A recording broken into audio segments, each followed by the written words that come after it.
구약 성경 출애굽기는 이스라엘 백성들이 애굽에서 나와 가나안 가는 그 여정을 기록으로 남겨져 있는 책입니다. 출애굽기라 그러죠. 애굽에서 나왔다, 나올 출자입니다. 때 쓰면 이해가 되겠죠. 출애굽의 기록이다. 오늘 본문은 그 중에서 애굽을 막 나올 때 상황과 그리고 하나님이 어떻게 역사를 하시는가에 대한 기록입니다.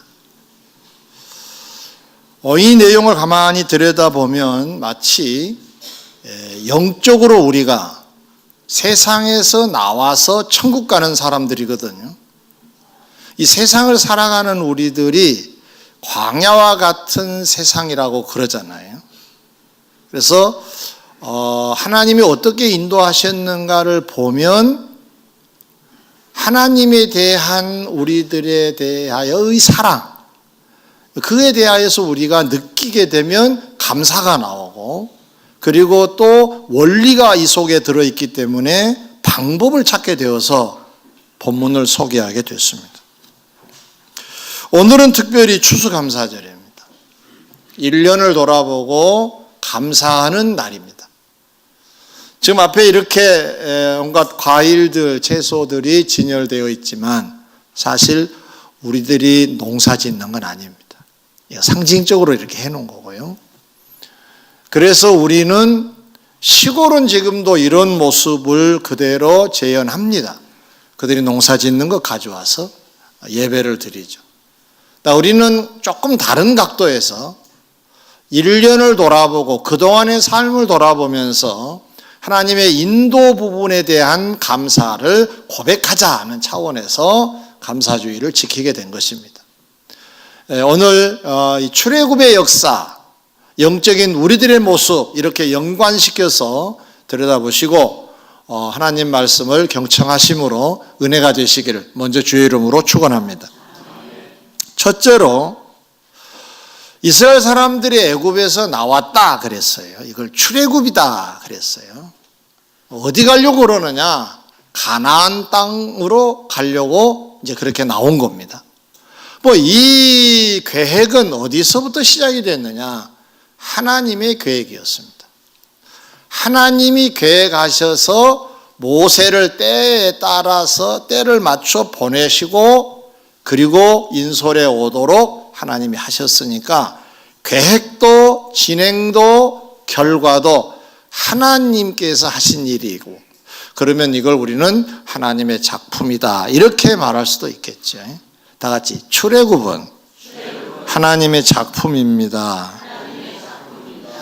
영적으로 말하면 우리가 세상에 머물러 있었는데 하나님께서 은혜로 우리를 불러내셔서 교회라고 하는 이 공동체 속에 우리를 두셨어요. 물론 이 세상은 광야와 같다 그랬어요.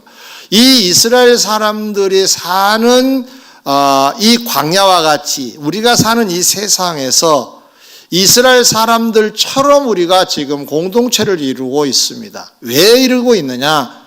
가나안과 같은 천국을 가기 위함인 줄 믿습니다.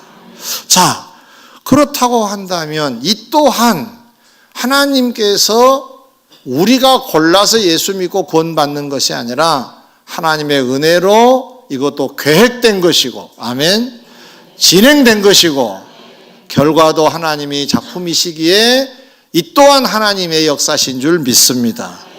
출애굽만 그런 건 아니라는 말씀입니다. 그러면 여기에서 해야 될 일이 두 가지가 있습니다. 작은 하나는 감사하는 일이에요. 출애굽을 한 이스라엘 사람들이 가나안의 자유인으로 살게 되었으니까 얼마나 감사한 일입니까? 노예였는데 자유인이 되어서 자유롭게 한 나라를 이루고 살게 되었습니다. 우리도 세상에 여러 종로로 살았는데 우리를 불러내서 천국 백성으로 이 세상을 지나게 하시니 하나님의 은혜인 줄 믿습니다. 그러므로 그들처럼 우리도 감사하는 것은 기본이고 찬양해야 될 줄 믿습니다. 방금 우리 할렐루야 팀들이 한 내용대로 우리가 찬양하고 감사할 일이 우리 몫이에요. 또 하나 있습니다. 히브리서 2장 3절에 보면은 이 구원을 등한히 여기지 말라는 말씀이 기록되어 있습니다. 하나님 우리를 구원해 주신 것을 우습게 여기지 말고 고마움을 절절히 갖고 살라고 하셨어요. 그렇게 안 하면 보응하신다고도 되어 있습니다. 나는 예수 믿어서 구원받았으니까 내가 이제 무슨 짓을 해도 천국 간다, 이런 생각은 하지 말라는 말씀입니다. 마치 불씨가 있는데 이 불씨를 어느 곳으로 옮겨서 불을 피워야 된다고 가정을 합시다. 얼마나 조심스럽게 옮겨야 되겠습니까? 잘못 옮기면 불씨가 꺼져버릴 겁니다. 조심하라고 하는 것, 등한히 여기지 말라는 말씀은 신중하라는 거거든요.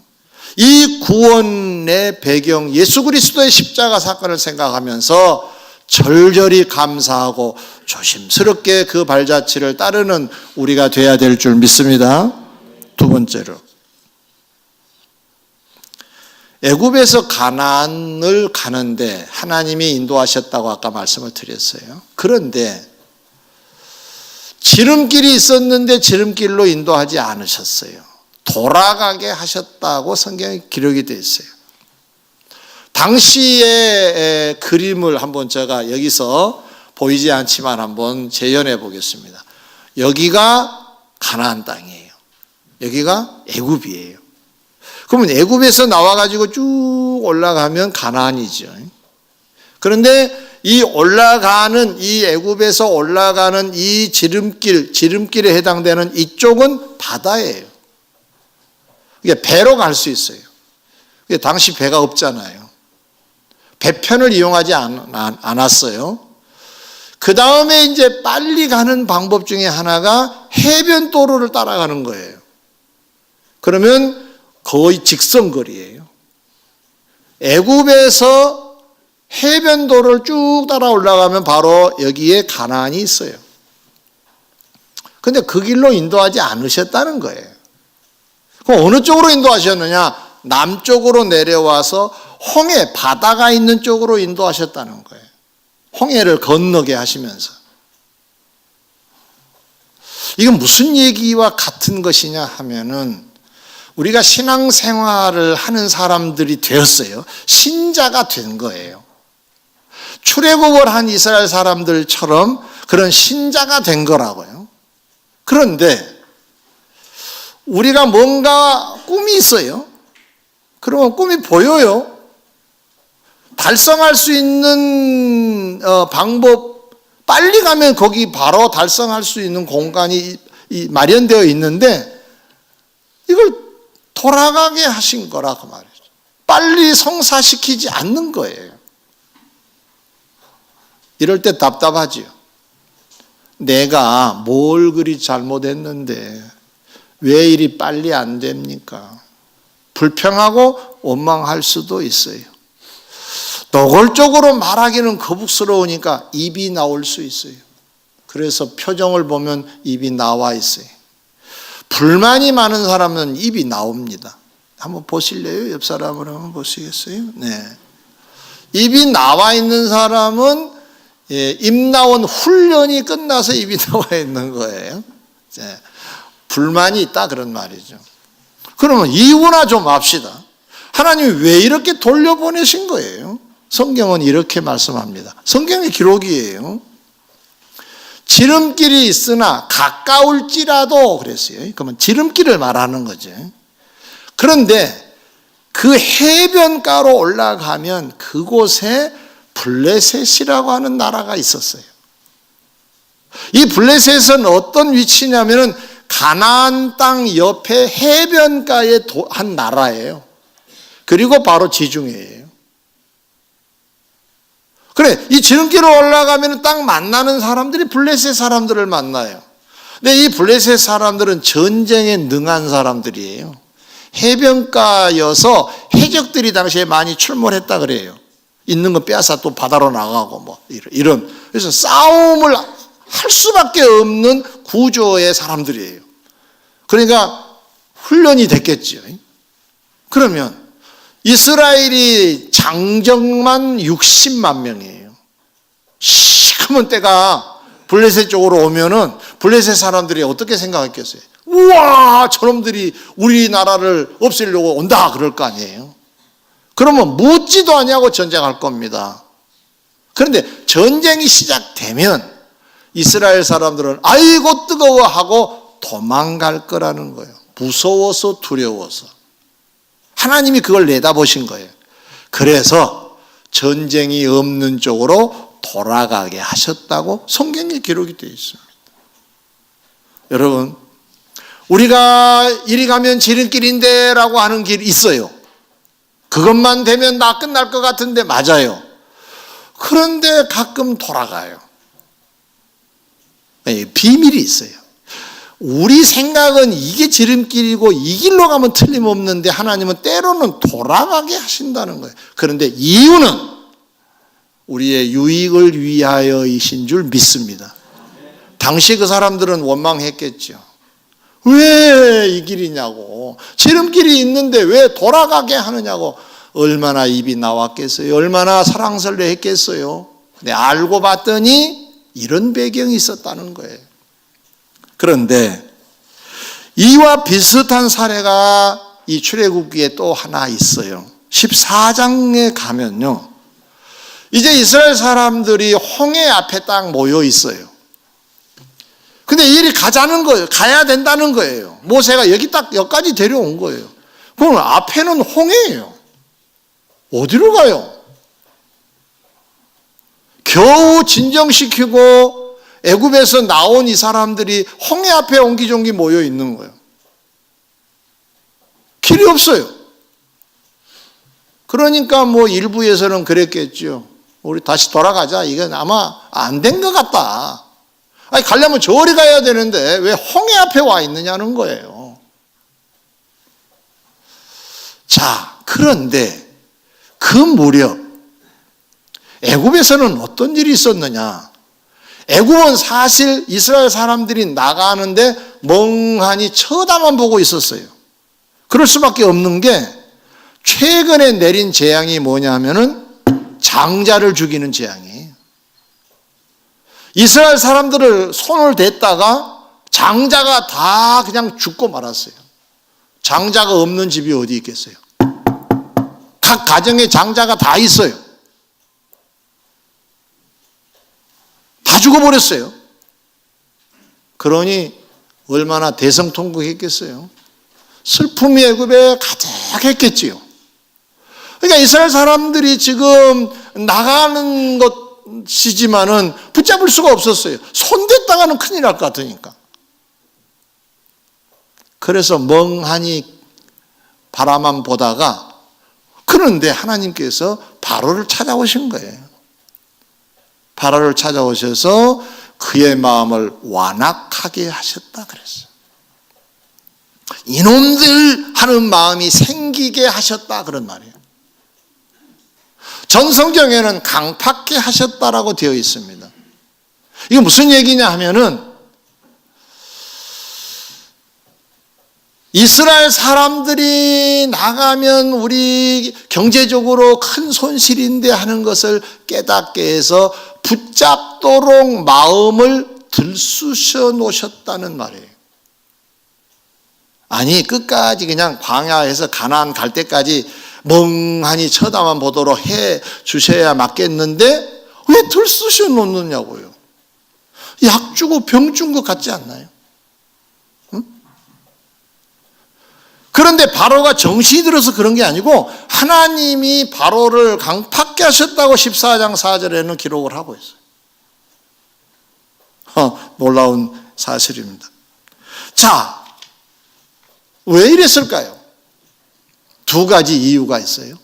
하나는 출애굽은 지금 홍해를 앞에 두고 있지만 이미 짐을 싸서 이스라엘 사람들은 나왔어요.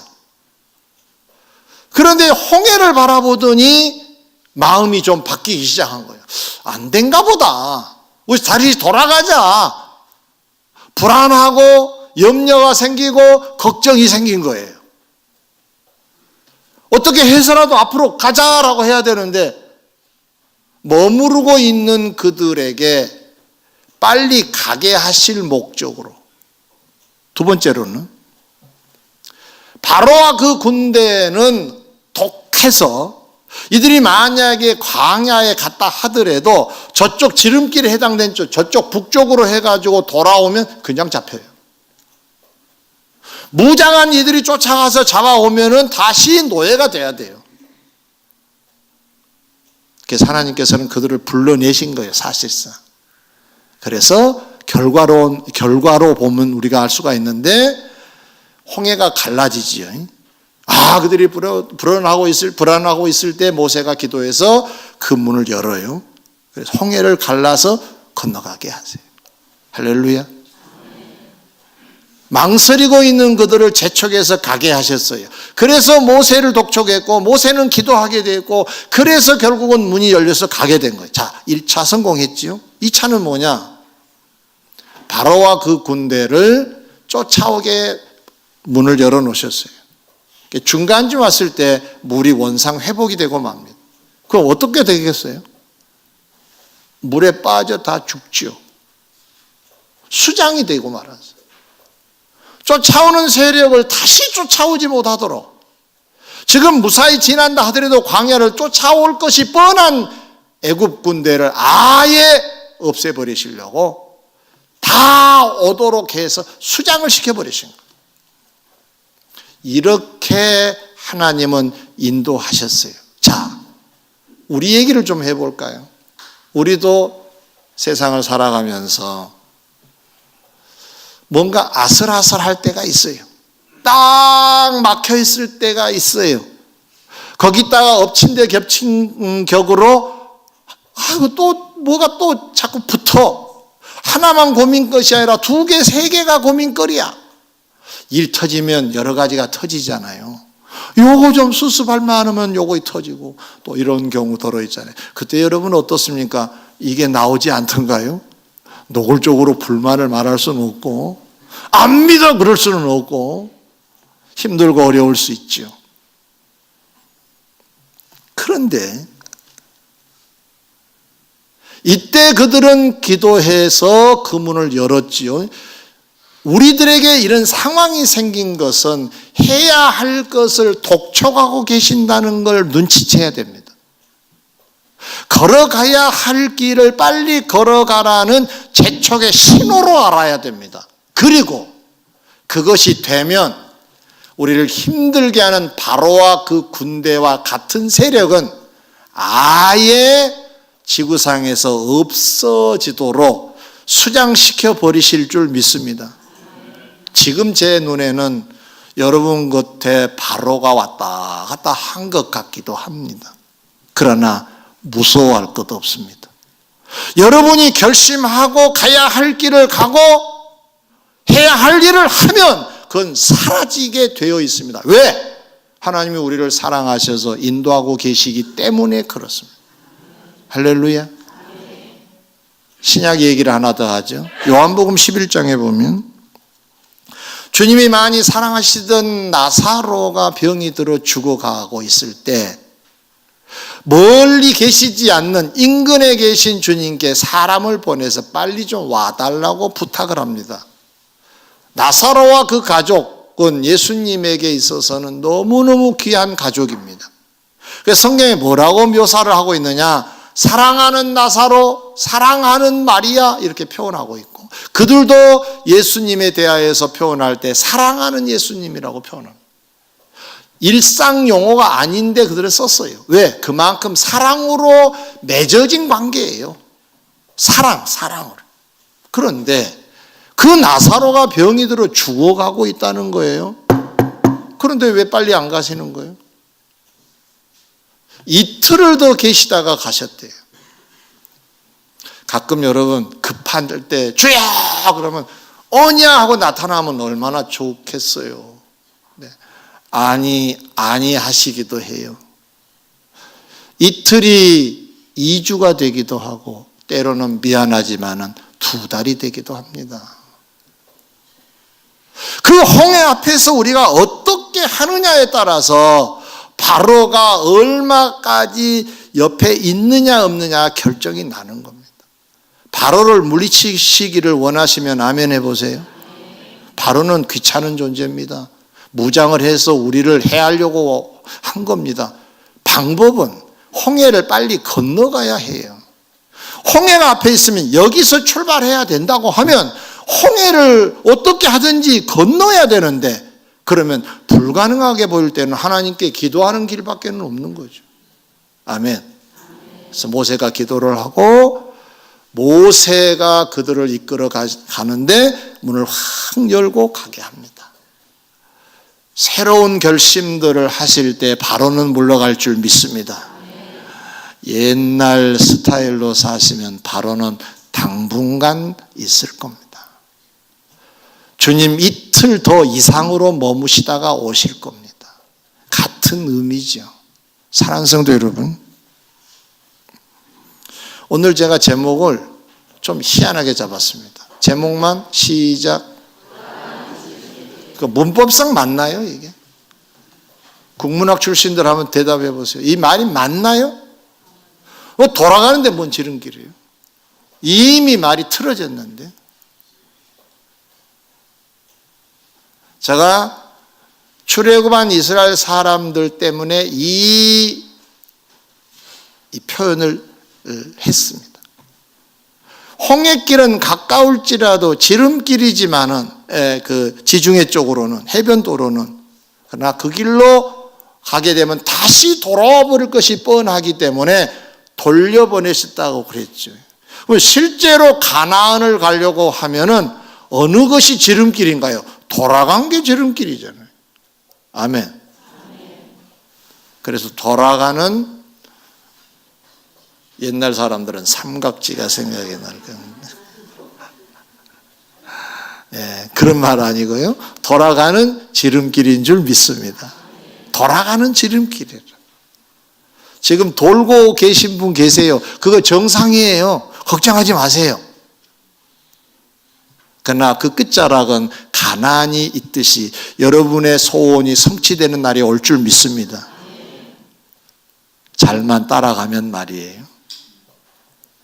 그러면 이 대목에서도 이 사실을 인지한 우리들은 어떤 신앙관을 가져야 되느냐? 감사해야죠. 돌려 인도하신 하나님, 이틀을 더 유하시다가 오신 예수님, 바로를 붙여주신 예수님, 감사합니다 할 수 있으시기를 바랍니다. 그냥 눈앞에 좋은 것만 감사합니다 그것이 아니라 돌아갈 때도 감사하는 성숙한 성도들이 되시기를 주의 이름으로 축원합니다. 감사하고 찬양해야 되는 거예요. 힘들고 어려운데 감사하면 미쳤다 그럽니다. 세상 사람들은. 그래, 미쳐야죠. 뭐. 이 비밀을 알면 그렇다는 겁니다. 또 하나 우리가 해야 될 일이 있어요. 감사 찬양 말고 묵묵히 기다리는 거예요. 그리고 새로운 결심을 하는 거예요. 홍해를 가르는 방법을 연구하고 하나님께 기도하는, 그것이 하나의 우리가 해야 될 일이에요. 감사도 하지만 가만히 있으면 안 되겠지요. 홍해 앞에서 가만히 있다고 됐겠습니까? 더 어려워졌겠지요. 기도하고 모세의 인도로, 말씀으로 통치해서 갈라 건너가게 될 줄 믿습니다. 세 번째, 마지막으로 출애굽기 13장 22절 보면 낮에는 구름기둥, 밤에는 불기둥으로 그들 앞서 인도하셨다라고 되어 있습니다. 광야는 덥습니다. 우리 얼마 전에 굉장히 더운 그 시절이 있었지요. 폭염, 그 말이 그냥 유행어가 될 정도로. 근데 저는 애굽에서 나와서 가나안 가는 그 과정에서 성지순례를 할 때 그 광야를 체험한 적이 있는데 우리나라 그 더위 아무것도 아니에요. 엄청 더워요. 엄청 덥습니다. 그리고 저녁에는 황량해서 춥기도 한다고 그래요. 그런데 갑작스럽게 하늘에 구름이 쫙 깔린 거예요. 근데 그곳이 구름이 이렇게 두꺼운 구름층이 있으면 밑에는 시원해요. 그 광야의 특성이에요. 처음에 이스라엘 사람들은 뭣도 모르고 구름 밑으로 막 몸을 옮겼겠지요. 하나님의 작품인 줄 모르고 다 샥 갑니다. 그러면은 구름을 벗어나면 너무 더우니까 힘드니까 죽을 것 같으니까 구름을 따라갔겠지요. 밤이 되면 불을 비춰주셨는데 불기둥이라고 성경에 되어 있어요. 막 어떤 모습인지는 몰라도 환한 불빛을 이제 그들을 향하여 이제 마치 서치라이트 이렇게 하는 것처럼 이렇게 한 겁니다. 그러니까 밝기도 했지만은 따뜻하기도 한 거예요. 낮에는 구름, 밤에는 불.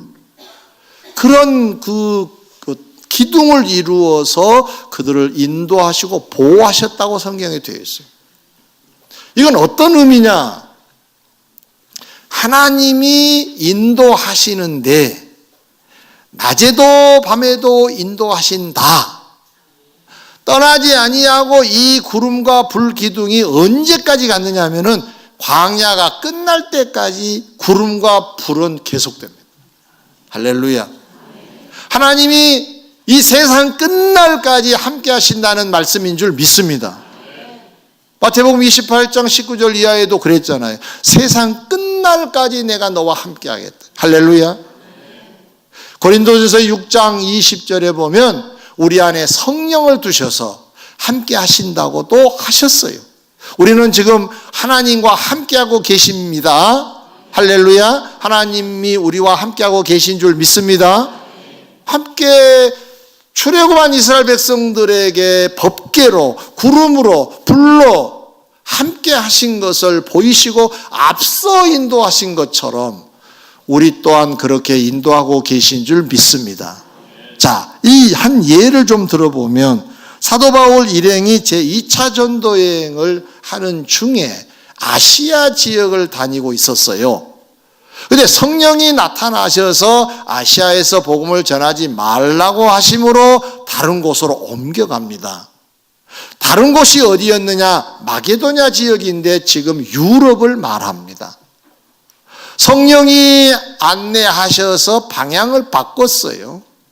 마치 구름이 방향을 바꾼 것처럼 불기둥이 방향을 바꾼 것처럼 성령 하나님께서 말씀으로 방향을 바꿔서 아시아가 아니라 유럽으로 가게 하셨다는 말씀입니다. 그러면 이 세상을 사랑하는 저와 여러분들에게 있어서 오늘날 구름과 불기둥 같은 것은 무엇이냐? 구름, 불기둥, 그 시절에 있는 구름과 불기둥은 없습니다. 대신 우리 안에 성령을 주신 줄 믿습니다. 성령을 통해서 말씀을 주신 줄 믿습니다.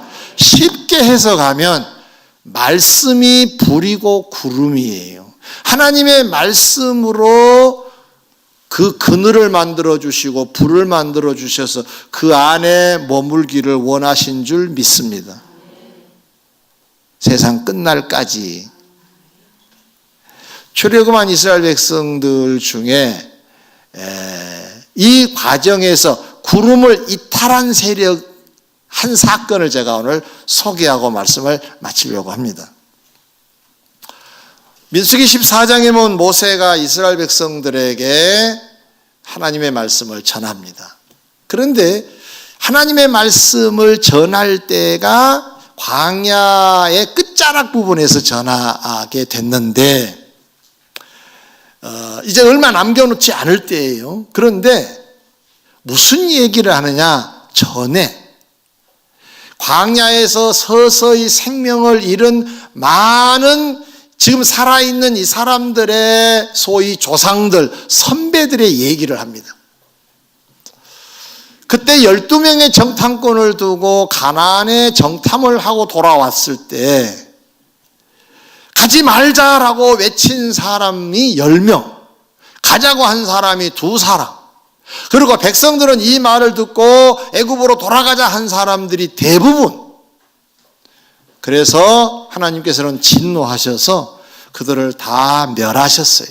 그리고 생존자는, 아직까지 생존자는 모세와 아론과 여호수아예요. 그럼 나머지 20세 미만이었던 사람들, 이제는 성년이 되어 있는 그들을 향하여 설교를 하는 대목입니다. 그런데 참 놀라운 사실은 그 얘기를 듣고 있는 이 사람들이 알았다고 그러면서도 자, 약속의 땅 가나안으로 가자 그럽니다. 재미난 장면입니다. 그러면 아까 제가 말씀드린 대로 지금 이게 가나안이에요. 근데 지금 얘가 광야예요. 올라갑니다. 올라가는데 이게 밑으로 갔다가 이렇게 가요. 그리고 이렇게 또 왔다가 또 가고 그래요. 그런데 여기에 가나안이 인접한 지역까지 한 번은 간 적이 있어요. 그러면 눈앞에 가나안 땅이에요. 사람들이 생각할 때, 저 눈앞에 가나안인데 하나님이 가나안 우리 주신다고 그러지 않았어요? 예, 빨리 가자. 빨리 가자. 그래서 일부의 사람들이 무장을 해가지고 준비를 해가지고 그 남부 지역에 있는 가나안의 사람들과 전투를 벌입니다. 그런데 전투에 져요. 실패하고 말아요. 소위 말하는 가나안 1차 진입이 실패하고 돌아와 버려요. 그런데 이것을 민수기 14장 44절에는 이렇게 꼬집어 얘기합니다. 그들은 산 꼭대기로 올라갔고 언약궤는 진영에 머물러 있었더라 그랬어요. 그러면 진영에 머물러 있었다는 얘기는 법궤가 있다는 얘기는 하나님을 임재를 상징한 법궤가 그곳에 있었다는 얘기는 지금 인도자로 등장한 구름과 불기둥도 그대로 존재하고 있다는 얘기예요. 그대로. 법궤는 여기 있는데 구름이 저기 갈 리는 없잖아요. 법궤가 있고 구름이 있고 불기둥이 있는 곳이에요. 그런데 이 사람들은 이 상황에서 지금 저쪽이 지금 가나안 땅이니까 가보자는 거예요. 가자는 거예요. 그래서 이탈을 해요. 그래 멀지는 않지만 구름 기둥 밑에 있다가 가나안에 들어가자 하면서 준비한 장정들이 가나안 땅으로 들어갑니다. 산꼭대기로 올라가요. 그 얘기를 하고 있어요. 그런데 지고 돌아와요. 재미난 장면인데요. 왜 가나안 땅을 주신다고 해서 들어갔는데 왜 지금 그들과 싸우는데 왜 하나님이 안 도와주시고 실패케 하셨느냐? 그리고 다시 후퇴케 하셨느냐? 구름이 이동하지 않았어요. 구름이 허락지 않았어요. 불기둥이 허락지 않았어요. 법궤가 옮겨지지 않았어요. 법궤는 진영에 그대로 있었어요. 구름기둥과 불기둥도 여전히 움직이지 않고 있었어요. 그런데 가나안 땅이 보인다고 휙 간 거예요. 말씀을 맺고자 합니다. 아무리 급해도 말씀을 벗어나면 안 됩니다. 눈앞에 여러분의 목적지처럼 보이는 목표는 있다 하더라도 손대면 안 됩니다. 구름이 이동할 때까지 기다려야 됩니다. 하나님이 허락하실 때까지 기다려야 됩니다. 그러지 아니하면 잡은 것 같지만은 실패하고 맙니다. 말씀을 맺고자 합니다. 출애굽 하나님의 작품인 줄 믿습니다. 그러니 감사해야죠. 돌려보내신 것 이유 있으셨습니다. 감사해야죠. 불기둥 구름기둥으로 인도하셨는데 광야 끝자락까지 인도하셨습니다. 감사해야지요. 이스라엘 사람들만 감사해야 될까요? 영적으로 우리들이기에 우리 또한 감사해야 될 줄 믿습니다. 따라합시다. 하나님 감사합니다. 하나님 감사합니다. 하나님 감사합니다. 기도하겠습니다.